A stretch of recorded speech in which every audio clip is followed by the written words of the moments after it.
मनोज भाई कथा निश्चित शुणा से होती आम अग्नि संगठन सभापति से जहाँ कहे निश्चित शुणा से कहले केवल गोटे मद दुकान नुहे घर में जिते सब मद दुकान अच्छी से सब निआ लगेदबा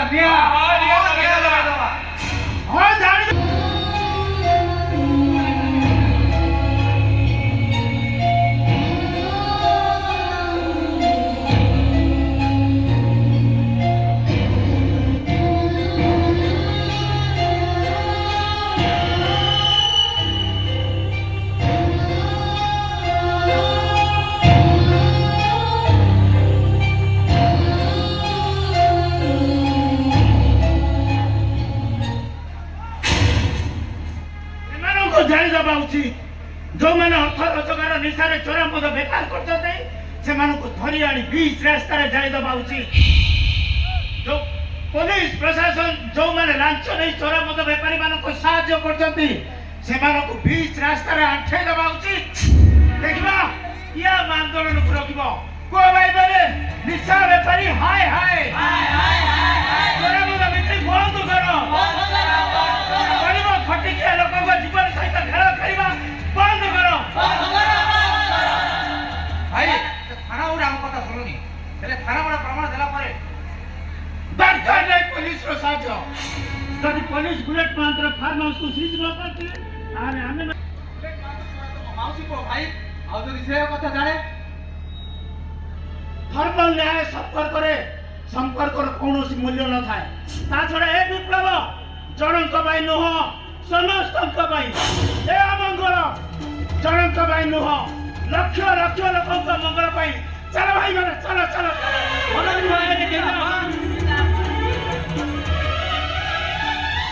हाँ सर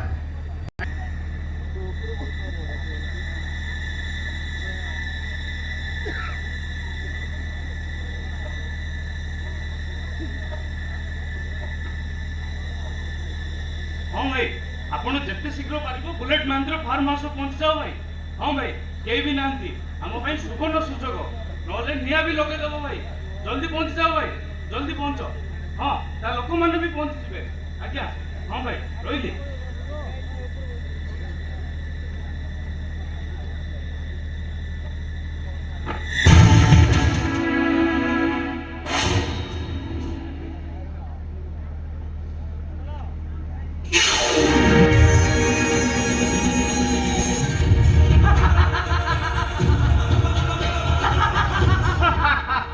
मामो ये आम सुपरवाइजर हाँ ये स्टालिन नायक बापा मुस्लिम नायक घर मंगलपुर जिला जाजपुर वाह वाह रे जाजपुर माटीर बंधु तू तो बेईमान रो गुरु बे। हाँ सर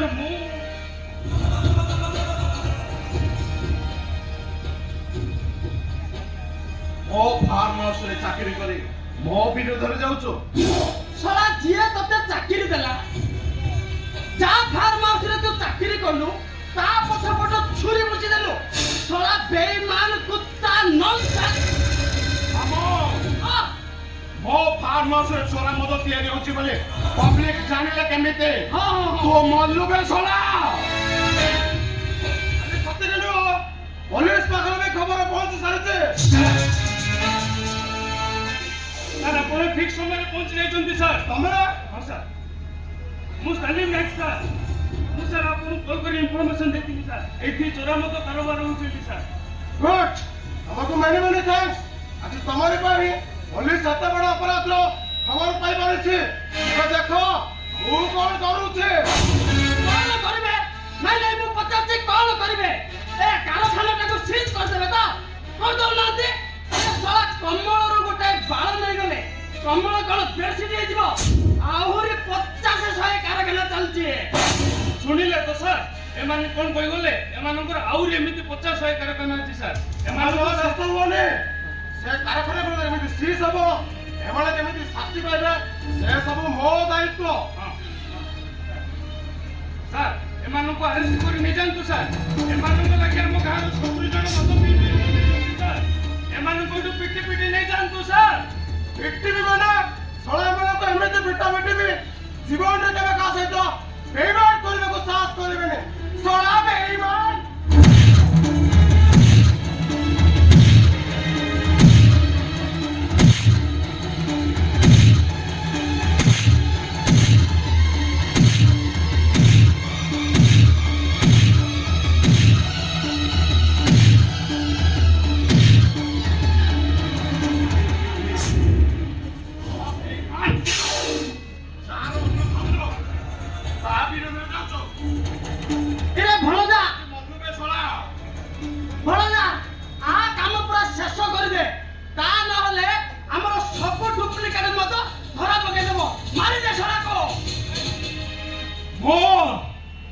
ବୁଲେଟ ମହାନ୍ତି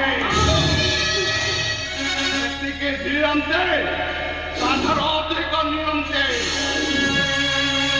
ବୁଲୁବେ ଶଳା।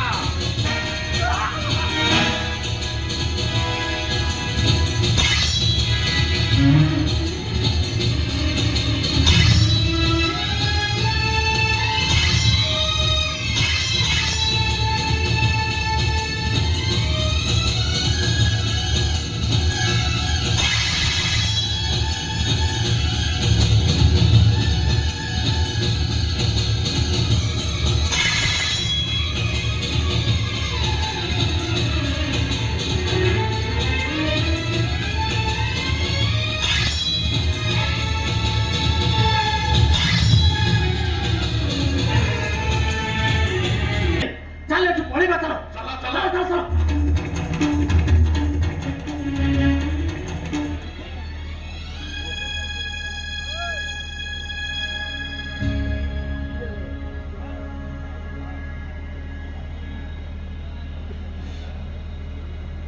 এইটা হচ্ছে ମୋ ମାଉସୀଙ୍କ ବୁଲେଟ ମାତ୍ରେ ଫାର୍ମ ହାଉସ।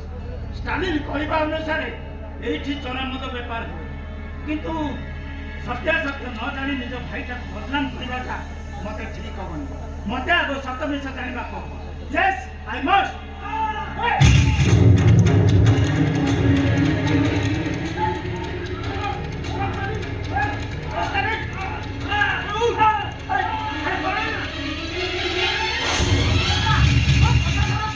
ମାମୁ ହଁ। ପୋଲିସ ଆସୁ ହଁ, ଆସ। ପବ୍ଲିକ ଆସନ୍ତୁ। ଆସନ୍ତୁ। ଓ ଫାର୍ମ ହାଉସରେ ମଦ ତିଆରି ହଉଛି। ନା କଲରେ ସେ ତିଆରି ହଉଛି। ଆସନ୍ତୁ। ଏ ବାପା ଭଣଜା, ଏ ଷ୍ଟାଲିନଟା କାଇଁ ସକାଳ ପରଠୁ ଅଫିସକୁ ଆସିନି? ତୁ ଦେଖିଛୁ କି? ଇଏ ତମେ ମନୋଜ ନା? ଆରେ ମନୋଜ ଭାଇ ତମେ ଏଠି ପୁଣି ମୋ ଫାର୍ମ ହାଉସରେ କଣ କିଛି କାମ ଥିଲା କି? ଆଚ୍ଛା ଯଦି କାମ ଥିଲା ଘରକୁ ଆସି ପାରିଥାନ୍ତ। ଛାଡ଼ ସେ କଥା। କହିଲ ସୁଚିତ୍ରା ମାଉସୀ କଣ କହୁଛନ୍ତି? ଭଲ ଅଛନ୍ତି ତ? ଷ୍ଟାଲିନ ଷ୍ଟାଲିନ ଷ୍ଟାଲିନ ତ ସିଏ ମୋ ଫାର୍ମ ହାଉସରେ ଚାକିରି କରୁଛି। ଆମେ ପରା ତାକୁ ଖୋଜୁଛୁ। ଷ୍ଟାଲିନ ଷ୍ଟାଲିନକୁ କିଏ? ଆଁ? ଇରେ ହେଇରେ। ଇରେ ବାପା ଭଣଜା, ତାକୁ ତ ଫାର୍ମ ହାଉସରେ ଚାକିରି ଦେଇଛନ୍ତି। ଦେଖେ ଦେଖେ ଦେଖେ ଶଳା କେମିତି ପଖାଳ ଖିଆ ନିଦରେ ଶୋଇଛି। ଦେଖେ ଶଳା ଗୋଟାଏ ଗୁଡ଼ ହଲାଣ୍ଡକୁ ତ ଆଉ ଗୋଟାଏ ଗୁଡ଼ ଥାଇଲାଣ୍ଡକୁ। ଓ ଷ୍ଟାଲିନ ବାବୁ, ଷ୍ଟାଲିନ ବାବୁ, ଓ ଷ୍ଟାଲିନ ବାବୁ। ଇଏ ବାପା ଭଣଜା, ଇଏ ଶଳା ଗଞ୍ଜେଇ ଫଞ୍ଜେଇ ମାରି ଦେଇଛି ନା କଣ? ଓ ଷ୍ଟାଲିନ ବାବୁ। ଇରେ ବାପା ଲୋ, ଇରେ ବାପା ଲୋ, ଗାଡ଼ି ଯାଉନାହିଁ। ଦେହ ସାରା ବ୍ଲଡ, ତା ମାନେ ଷ୍ଟାଲିନକୁ କିଏ? ମତେ ଆଉ କିଛି ବୁଦ୍ଧି ବାଟ ଦେଖାଯାଉନି ରେ ଭଣଜା। ମତେ ଲାଗୁଛି ତୋ ଫାର୍ମ ହାଉସରେ କେହି ଜଣେ ପଶି ତୋ ସୁପରଭାଇଜରକୁ ଛୁରୀ ଭୁଷି ମର୍ଡର କରିছে। ମନୋଜ ଭାଇ ତମେ ତମେ କାହିଁକି ଷ୍ଟାଲିନକୁ ମାରିଲ? ନାଇଁ ନାଇଁ ମୁଁ ବୁଲେଟକୁ ମାରିନି। ମାରିଲ? ଓ ବାବୁ, ଆଜି ରବିବାର ବୋଲି ଫାର୍ମ ହାଉସ ବନ୍ଦ ଥିଲା। ହିସାବ କିତାବ କରିବା ପାଇଁ ସୁପରଭାଇଜରଟା ଆସିଥିଲା। ସତ କୁହ, ତା ସହିତ କି ଶତ୍ରୁତା ଥିଲା? ନାଇଁ ଏ ବୁଲେଟ, ଆରେ ମୋତେ ବିଶ୍ୱାସ କର, ମୁଁ ଷ୍ଟାଲିନକୁ ମାରିନି। ପ୍ରକୃତ କଥା ହେଲା ଏ ଷ୍ଟାଲିନ ହିଁ ମୋତେ ଏଠିକି ଡାକିଥିଲା। ଏଠି ଚୋରା ମଦ ବେପାର ହଉଛି କି ନାହିଁ ମୁଁ ପ୍ରମାଣ ନେବାକୁ ଆସିଛି। ହେଲେ ଏଠି ଆସି ପହଞ୍ଚି ଦେଖେ ତ ମିଛ। କୋଉ କଥା ମିଛ? ସେ ତମକୁ ଡାକିବାଟା ମିଛ। ତମେ ମଦ କାରଖାନାର ପ୍ରମାଣ ପାଇଁ ଆସିବାଟା ସତ, କିନ୍ତୁ ଷ୍ଟାଲିନ ଡାକିବାଟା ମିଛ। ଓହୋ ମାମୁ, ହଁ, ମୋ ଫାର୍ମ ହାଉସରେ ପୁଣି ମର୍ଡର, ଏକଥା ଭାବିଲା ବେଳକୁ ମୋର ମୁଣ୍ଡ କଣ ହେଇଯାଉଛି। ଏ କଣ ମୋ ଭଣଜା ବୁଝିପାରୁନୁ? ଏ ବାବୁ, କୋଉଠି ଗୋଟେ ଭୁଲ ଖବର ପାଇ ଏଠି କଣ ସବୁ ଚାଲିଛି ଦେଖିବାକୁ ଆସିବାଟା ସତ, କିନ୍ତୁ ଏଠି ଆସି ଦେଖିଲା ବେଳକୁ ଆମ ଷ୍ଟାଲିନଟା ଆଉ ତାକୁ ଭିତରକୁ ଛାଡି ନଥିବ। ଏ ବାବୁ ଗୁଡାଏ ପ୍ରଶ୍ନ ପଚାରିଥିବେ, ଡେଥ ହୋଇନି। ଓହୋ ମାମୁ, ଆରେ ମୋତେ ବିଶ୍ୱାସ କର, ପ୍ରକୃତ ହେଲା ମୁଁ ଏଠି ଆସି ପହଞ୍ଚିଲା ବେଳକୁ ଏ ବୁଲେଟ ଏ ଷ୍ଟାଲିନ ଏଠି ଛଟପଟ ହେଇ ପଡ଼ିଥିଲା। ତାର ଅବସ୍ଥା କିଏ କଲା, କାହିଁକି କଲା, ତାକୁ ମୁଁ ବହୁତ ପଚାରିଲି। ହେଲେ ସେ ମୋତେ କହିବା ପୂର୍ବରୁ ମାମୁ ହଁ, କଣ ଗୋଟେ ଚିନ୍ତା କର, ମୋର ମନ କିଛି କାମ କରୁନି। ଏ କଣ ଭଣଜା ମୁଣ୍ଡରେ ପଶୁନି? ଏଇଟା ତ ଗୋଟେ पुलिसକୁ ଫୋନ କର ଆସାମୀ ତ ଆମ ସାମ୍ନାରେ ଆସିକି ବାନ୍ଧିକି ନେଇଯିବ ଆଉ କଣ ଆରେ ମତେ ବିଶ୍ୱାସ କର, ମତେ ବଞ୍ଚେଇ ଦେ ରେ ଭାଇ। ମର୍ଡର କେସଟା ଅତି ବେଶୀରେ ଜେଲ ହବ। ମାମୁ ହଁ ତମେ ତ ଜାଣିଛ ହଁ ହଁ ମନୋଜ ଭାଇ ମୋର ମାଉସୀଙ୍କ ପୁଅ, ମୋ ମାଉସୀଙ୍କର ଗୋଟେ ବୋଲି ପୁଅ। ହଁ। ମାଉସୀ ବି କହୁଥିଲେ ହଁ। ତାର କାଳେ ଆର ମାସରେ ବାହାଘର ଠିକ ହେଇଗଲି। ହଁ ଏ ସମୟରେ ଯଦି ପୋଲିସ ତାକୁ ଆରେଷ୍ଟ କରି ନେଇଯାଏ ତାହେଲେ ମୋ ମାଉସୀଟା ଜିଅନ୍ତା ମରିଯିବ। ଆରେ କଣ ମନା? କିଏ ନା ଆରେ କଣ ନା ନାହୁଛ? କିରେ ବାପା ଭଣଜା ତୁ ସିନା ମହାପୁରୁଷଟା ବୋଲି ଏତେ କଥା ଚିନ୍ତା କରୁଛୁ, ହେଲେ ତୋର ଏ ଭାଇଟା ତତେ ଫସେଇ ଦେବାକୁ ଆସିଥିଲା ନା ଭଣଜା? ଦେଖନ୍ତୁ, ମୋର ଭୁଲ ହେଇଯାଇଛି। ଏ ରୁହ ହୋ, ମତେ ଭୁଲ ମାଗିଲେ କଣ ହବ? ଯାହାର କ୍ଷତି କରିବାକୁ ଆସିଥିଲ ତାକୁ ଭୁଲ ମାଗ। ସିଏ ତ ତମର ବନ୍ଧୁ ବାନ୍ଧବ ଭାଇ, ସିଏ ଚାହିଁଲେ କଣ କରିପାରେ? ଏ ବୁଲେଟ ତା କଥା ବୁଝା। ଏ ବୁଲେଟ, ଆରେ ମତେ ବଞ୍ଚେଇ ଦେ, ମୁଁ ତତେ ହାତ ଯୋଡୁଛି। କହିବୁ ଯଦି ମୁଁ ତ ଆରେ ଆରେ ତମେ ମୋ ବଡ ଭାଇ, ତମେ ବଡ ହେଇକି ମୋର ଗୋଡ ଧରିଲେ ମତେ ଅସମ୍ମାନ ହବନି? ମର୍ଡର କେସଟା କେମିତି ଭେନିସ୍ ହବ ସେ ଦାୟିତ୍ୱ ମୋର।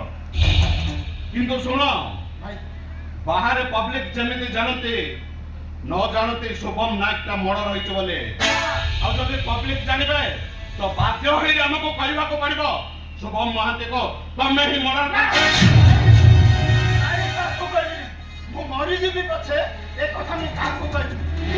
ଆଚ୍ଛା ଠିକ ଅଛି, ତମେ ଏବେ ଆସିପାର।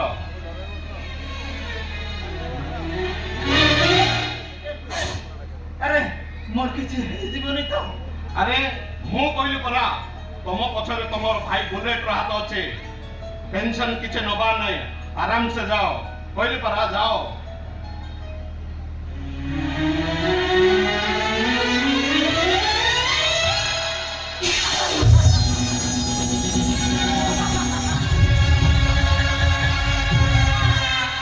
କିରେ ବାପା ଭଣଜା ତୋ ବୁଦ୍ଧିକୁ ମାନିବାକୁ ପଡିବ। ମାମୁ ହଁ ହାତୀ ହୋଇ ଆସିଥିଲା, ହଁ ପିମ୍ପୁଡି ହୋଇ ଚାଲିଗଲା। ମାମୁ ହଁ ମାମୁ ମାନେ କୋଟା କଲେ ଟ୍ରେନ ଲାଇନରେ ଫୋପାଡ଼ି ଦିଅ। ନାଇଁ ରେ ଭଣଜା, ଟ୍ରେନ ଲାଇନରେ ପକେଇଦେଲେ ଟ୍ରେନ ସିନା କାଟି ଦେଇ ଚାଲିଯିବ, ହେଲେ ପ୍ରମାଣ ଗୁଡାକ ଛାଡି ଦେଇକି ଯିବ। ତାହେଲେ କଣ ହବ ମାମୁ? ତ ଇଟା ଭାଟିରେ ପକେଇକି ନିଆଁ ଲଗେଇଦେବା। ଏ କଥା ତାପରେ କଣ ହବ? ଇନ୍ସପେକ୍ଟର ଶତ୍ରୁଜିତ ବୁଝିବ।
ତମର ମିଶିନି ମଇଳା ହେଇଯାଇଥିବ, ଇଏ ଧଳା ସିଡ଼ି ଟିକେ ପକେଇ ସଫା କରିଦେବି, ଆଉ ସାମାନ୍ୟ କରି ଚାଲିଯିବି।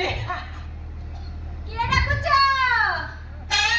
ଶଳା କିଏ ଗୋଟେ ଆଇଲାଣି ବେ, ଆସ ଆସ ଜମିଯିବ। ଆସନ୍ତୁ ଆଜ୍ଞା ଆସନ୍ତୁ।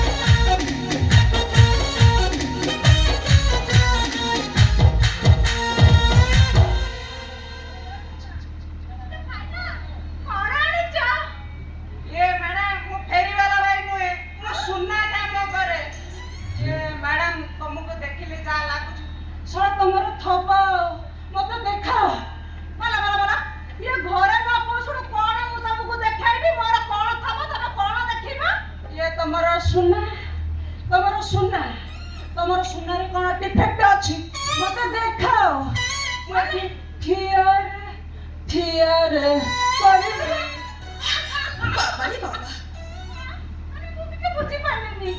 ଏ ବୁଝିପାରୁନି କଣ ଶଳା ଛୋଟ ପିଲାଟା ଆଉ ବୁଝିପାରୁନି ଆଉ ଏ ବୁଝିଲେ ମ୍ୟାଡାମ ତମର ଯଦି ଛିଡି ଯାଇଥିବ ଲଗେଇଦେବି ଢିଲା ହେଇଯାଇଥିଲେ ଟାଇଟ୍ କରିଦେବି ଟାଇଟ୍ ହେଇଯାଇଥିଲେ ଢିଲା କରିଦେବି ତମର ମସିନିରେ କଳା ହେଇଯାଇଥିଲେ ଧଳା ଏସିଡ୍ ଟିକେ ପକେଇ ସଫା କରିଦେବି ମାନେ ଠିଆରେ ବାବାରେ ବାବା ତମେ ସତ କହୁଛ ଏସିଡି ପକେଇ ପୁରା ସଫା କରିଦବ। ଶଳା ମୋର ମିଛ କହିବା କେବେ ଜାତକରେ ନାହିଁ ବିଶ୍ୱାସ ଯଦି ଲାଗୁଛି ପଚାରୁନା କାହାକୁ ପଚାରିବି? ଏ 7-8 ଖଣ୍ଡ ଗାଁରେ ପଚାର ଏ ସନ୍ନି ବଣିଆର ରେକର୍ଡ ପବ୍ଲିକ କହିବେ ଏ ଆଚ୍ଛା ଫେରିବାଲା ଭାଇ ତମ ନାଁଟା କଣ ତ? ଏ ମୋ ନା ହଁ ସନି ଓହୋ ମତେ ଶୁଭୁନି ତମେ ନାଁଟା ଆଉ ଥରେ କହୁନା। ଶଳାକୁ କମ ଶୁଭୁଛି ଏ ମ୍ୟାଡାମ ଏ ମୋ ନା ସନି ମୁଁ ଦେଖୁଛି ଏ ଫେରିବାଲା ଭାଇର ଢାଳ ବଡ ଆହୁରି କମ। ତମ ନାଁଟା ଆଉ ଥରେ କହୁନା ମତେ ଶୁଭୁନି। ଶଳା ପୁଣି ଶୁଭିଲାନି ନା ଏ ମ୍ୟାଡାମ ଏ ମୋ ନା ସନି ଇ ମା ସନ୍ନି ଭାଇ ତମେ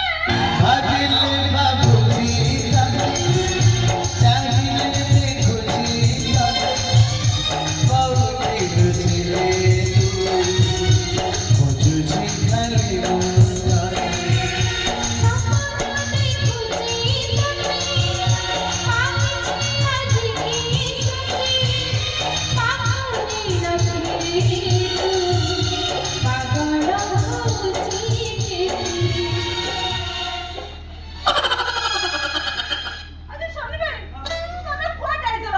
ଏତେ ଦିନ କୋଉଠି ଥିଲ କହିଲ?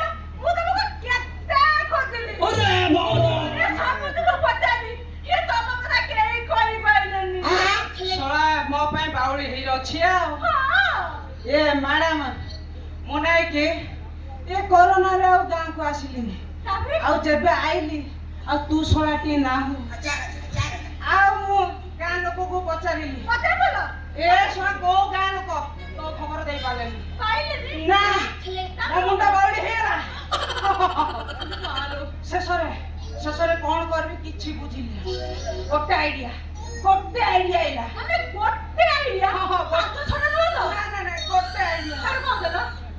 ସହରଠୁ ଗାଁ ଯାଏ ଏ ଝିଅ ବୋଉଙ୍କ ପାଇଁ ସୁନା ରିପାରିଂ କରି ହଁ ଆଉ ଗାଁ ବୁଲି ତତେ ଖୋଜିବି ଆଉ ମୁଁ ତ ଏବେ ତ ସୁନା ମାନେ କଣ ତ ଏ ଶ୍ରୀଦେବୀ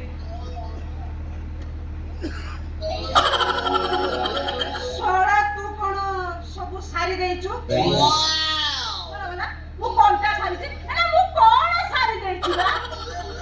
ନା ତୁ ଶଳା ସବୁ ସାରି ଦେଇଛୁ ମୁଁ ଦେଖୁଛି ତମ ଢାଳ ବଡ ସାରି କମ ଏ କଣଟା ମୁଁ ସାରି ଦେଇଛି? ଶଳା ଇଏ ସବୁ ସାରି ଦେଇଛି ରେ ମରି ଯାଉ ଥାଏ କଣ ସାରିଛି ମୁଁ? ଏ ଶ୍ରୀଦେବୀ ତୋ ହାତରେ ଶଙ୍ଖା ତୋ ମଥାରେ ସିନ୍ଦୁର ତାମାନେ ତୁ ଶଳାଟି ବାହା ହେଇଯାଇଛୁ କଣ ଆଉ କରୁଛନ୍ତି କହିଲ? ତମକୁ ତ କେତେ କହିଲି କୋଉଠି ବି ପାଇନି। ନା ମୋ ବାପା ହଁ। ସେ ଯୋଗୁଣି କିଆ 65 ଟା ଘରେ ବୟସ ସେ ବୁଢାକୁ ମତେ ତା ସାଙ୍ଗରେ ବାହାଘର କରିଦେଲା। ଶଳା ସେ ବୁଢା ସହିତ ତୋ ବାହାଘର କରିଦେଲା 65 ବର୍ଷର ବୁଢା ଶଳା ତାର ଆଉ କଣ ଥବ ସେଇଥିପାଇଁ ସେ ଯୋଗୁଣି କିଆ ବସିଲେ ଉଠି ପାରୁନି କି ଉଠିଲେ ବି ବସି ପାରୁନି। ତାକୁ ଟେକାଟେକି କରିବା ପାଇଁ ଏ 5-6 ଟଙ୍କା ଦରକାର ହଉଛନ୍ତି ବା।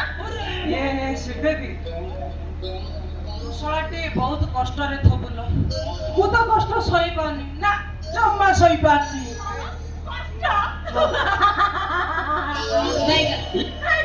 କଷ୍ଟରେ କାହିଁ ରହିବି ଯେ? ଆରେ କଷ୍ଟରେ କାହିଁକି ରହିବି?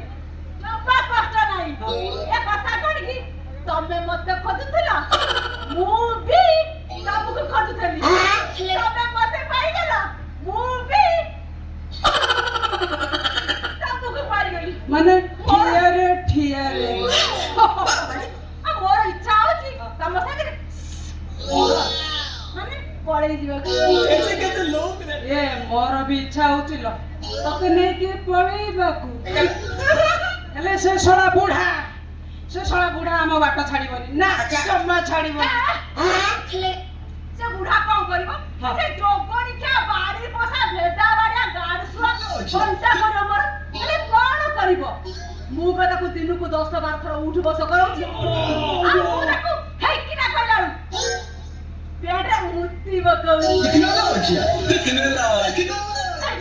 ମୁଁ ତମକୁ ପାଇଛି ତମେ ଟିକେ ଏଇଠି ବସିଥାଅ ତୁ କହୁଛୁ ଯଦି ବସିବି ମୁଁ ଟିକେ କବାଟ ଦେଇ ଆଣିଛି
ଗୋଟେ ଗାମୁଛା ଅଛି ନେ ସବୁ ଆଣିକି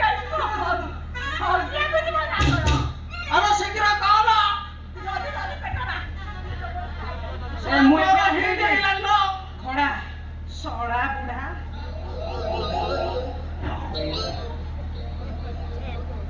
ଆରେ ଶୀଘ୍ର ଖୋଲ ସଳା ମୋର ପୁରା ହିଟ ହେଇଗଲାଲୋ ଜଲ୍ଦି ଖୋଲ ଓହୋ ଖୋଲୁଛି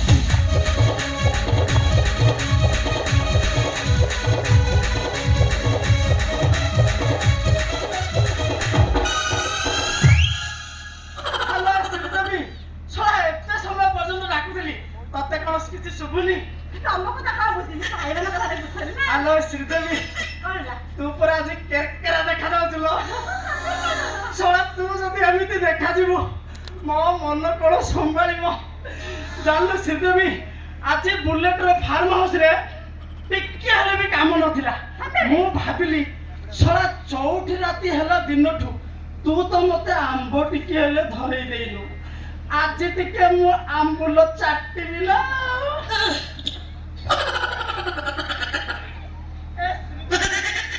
आसुनु ए स्टूल ऊपर टिके बसिबा आउ टिके मु आंबुल चाटिबी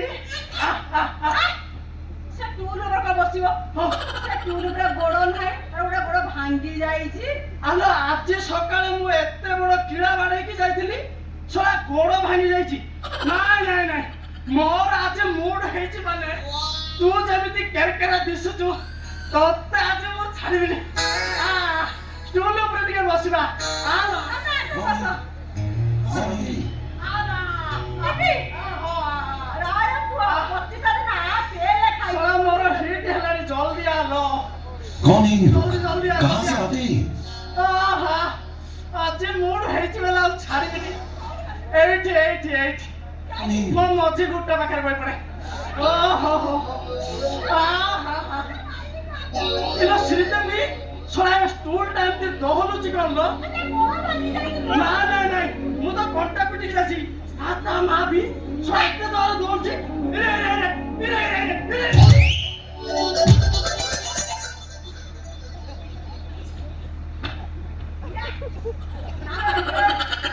ଶଳା ଷ୍ଟୁଲ ଟା ଗଲା କୁଆଡେ ବେ ଆବେ ଶଳା ତୁ କିଏ ବେ ଏଗୋ ଭୂତ ତୋ ବାରିପଟ ଚାକୁଣ୍ଡା ଗଛ ମୂଳେ ରହୁଥିଲି ତୁ ତାକୁ ଏବେ କାଟି ଷ୍ଟୁଲ ବନେଇ ଦେଇଛୁ ମୋ ଆତ୍ମା ଏବେ ଷ୍ଟୁଲ ଭିତରେ ତୋ ଆତ୍ମା କଣ ଆହୁରି ଶାନ୍ତି ହେଇନି ଏ ଶାନ୍ତି ହେଇଥାନ୍ତା ହେଲେ ତୁ ସରଟି ଆସି ଷଣ୍ଢ ପୁରେଇ ଦେଲୁ ଶଳା ତୋ ଆତ୍ମାକୁ ମୁଁ ଏବେ ଶାନ୍ତି କରୁଛି ର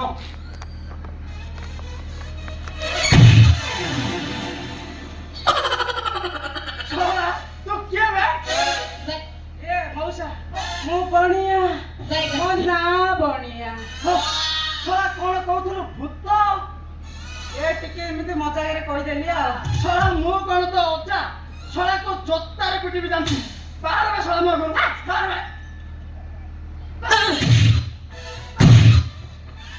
କୁଆଡେ ଯିବେ ସେ? ଆରେ କୁଆଡେ ଯିବେ? ସିଏ କୁଆଡେ ବି ଯିବେନି। ହଁ। ସିଏ ପୁରା ମୋ ସୁନା ଦେଖିବାକୁ ଆଇଛନ୍ତି। ତ ସୁନା ସିଏ ଦେଖିବ ଆମେ ତମେ ଦେଖିବ। ହଇରେ ଶଳା ତୁ ମୋ ସ୍ତ୍ରୀର ସୁନା ଦେଖିବୁ ଖାଲି ଦେଖିବିନି ମଉସା ହଁ ତମ ସ୍ତ୍ରୀର ସୁନା ଯଦି ଡିଫେକ୍ଟ ଥିବ ହଁ ଟିକେ ଘୋଡ଼ା ସିଡ଼ି ପକେଇ ହଁ ଏଠି ଠିଆରେ ଆଉ ଯଦି ଏଠି ନ ହେଲା ସଙ୍ଗେ ସଙ୍ଗେ ଦୋକାନକୁ ନେବି ଟିକେ ଶୁଆଇ ଦେବି ତାପରେ মই ସିଡ଼ି ପକେଇବି ଧୀରେ ଧୀରେ ଠିଆରେ କରିଦେବି ଶଳା ମୋ ସ୍ତ୍ରୀର ତ ଏଡ଼ିକି ଟିକେ ସୁନା ଶଳା ସବୁଦିନ ରାତି 11ଟାରେ ମୁଁ ଛାୟା ଟେକି ଦେଖେ ଆଉ ଦିନରେ ଧୂପ କାଟି ଦେଇ ପୂଜା କରିକି ରଖିବି ଶଳା ତୁ ସେ ସୁନା ଉପରେ ଏସିଡି ପକେଇବୁ ସୁନା ଆଉ ସୁନା ହେଇକି ରହିବ ତ ଆ, ତମେ କଣ କରିବ? ତମେ କଣଟା କରିବ? ଲୋକ ବସିଲେ ଉଠି ପାରୁନା କି ଉଠିଲେ ବସି ପାରୁନା। कौन है ये लोग ତମେ କଣ ସୁନା ସଫା କରିବ କଣ? ଆଲୋ ଏ ଶ୍ରୀଦେବୀ ମୁଁ ସିନା ବସିଲେ ଉଠି ପାରୁନି ହେଲେ ମୋର ଉଠିଲେ ଆଉ ବସୁନି ଏ ମଉସା ହଁ ଖାଲି କଣ ତମ ସ୍ତ୍ରୀ ହଁ ଏ ମୁନା ଭାଇର ଭାଉଜ ତାଙ୍କ ସ୍ତ୍ରୀର ସୁନା ଡିଫେକ୍ଟ ଥିଲା ସାଙ୍ଗେ ସାଙ୍ଗେ ଦୋକାନକୁ ନେଇଗଲି ମୋର ଧଳା ସିଡ଼ି ଟିକେ ପକେଇଲି ଠିଆରେ କରିଦେଲି ଏ ରହ ମୁଁ ମୋ ମାଇପର ତତେ ସୁନା ଦେଖେଇ ପାରିବିନି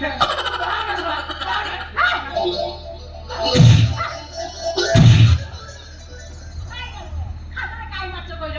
କେବେ କାହାଠୁ ମାଡ଼ ଖାଇବାଟା ଠିକ୍ ନାହିଁ। ଆଁ? କୁଆଡେ ଯିବେ? ଏ ତମକୁ ପୁରା ମେନ୍ କଥାଟା କହିବାକୁ ମନ ନାହିଁ। ମେନ୍ କଥା ହଁ, ମେନ୍ କଥାଟା। କଣ ଲୋ ସେଇଟା କହିବି? ହଁ ହେ, ତାକୁ କାଇଁ ଘରୁ ବାହାର କରିଛ କହିଲ? ହଁ। ସେ ବିଟା ମୋ ଧରମ ଭାଇ। ଶଳା ଧରମ ଭାଇ ହଁ। କାଇଁ ବେଦିରେ ତ ଶଳା ବିଧା ବାଡ଼େଇନି ଧରମ ଭାଇ କୋଉଠି ରହିଲ ଲୋ ହେ, ହଁ ଖାଲି କଣ ଧରମ ଭାଇ? ଆଉ ମୁଁ ଶାଢ଼ୀ କାଲି ତିନିଟା ଗଳାରେ ରାକ୍ଷୀ ବାନ୍ଧିଛି। ହଁ। ମିଠା ଖୁଆଇଛି। ହଁ ମୁଣ୍ଡିଆ ମାରିଛି। ହଁ ମୁଁ ତାଙ୍କୁ ଭାଇ କରି ସେଥିପାଇଁ ସେ ମୋ ସୁନା ଦେଖିବାକୁ ଆଇଛନ୍ତି। ଇରେ ଶଳା ଭିତରେ ଏତେ କାଣ୍ଡ କରିଦେଲୁଣି ନାଇଁ ତୁ ମୋ ସୁନା ଦେଖିପାରିବୁନି ଚାଲ ବେ ନା ମୁଁ ଯିବିନି କୁଆଡେ ଯିବେ? ଏ ଭାଇ, ତୁ କୁଆଡେ ଯିବୁ? ନା। ତୁ ଏଇଠି ଥା। ଏଇଠି ରହିବି। ମୁଁ ଘର ଭିତରକୁ ଗଲି ଆଉ ଆସିଲି। ଭାଇ,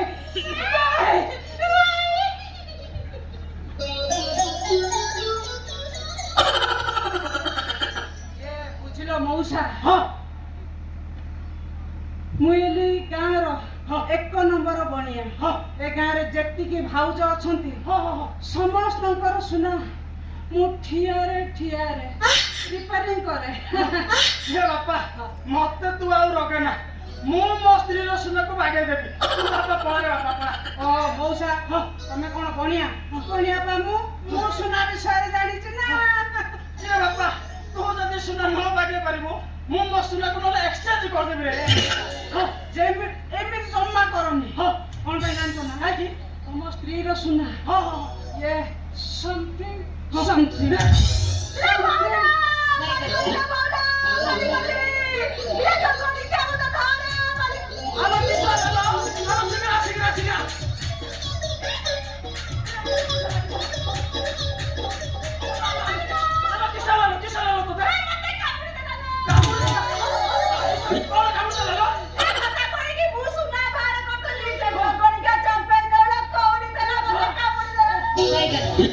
ଚମ୍ପେଇ ନଳା କାମୁଡି ଦେଲା।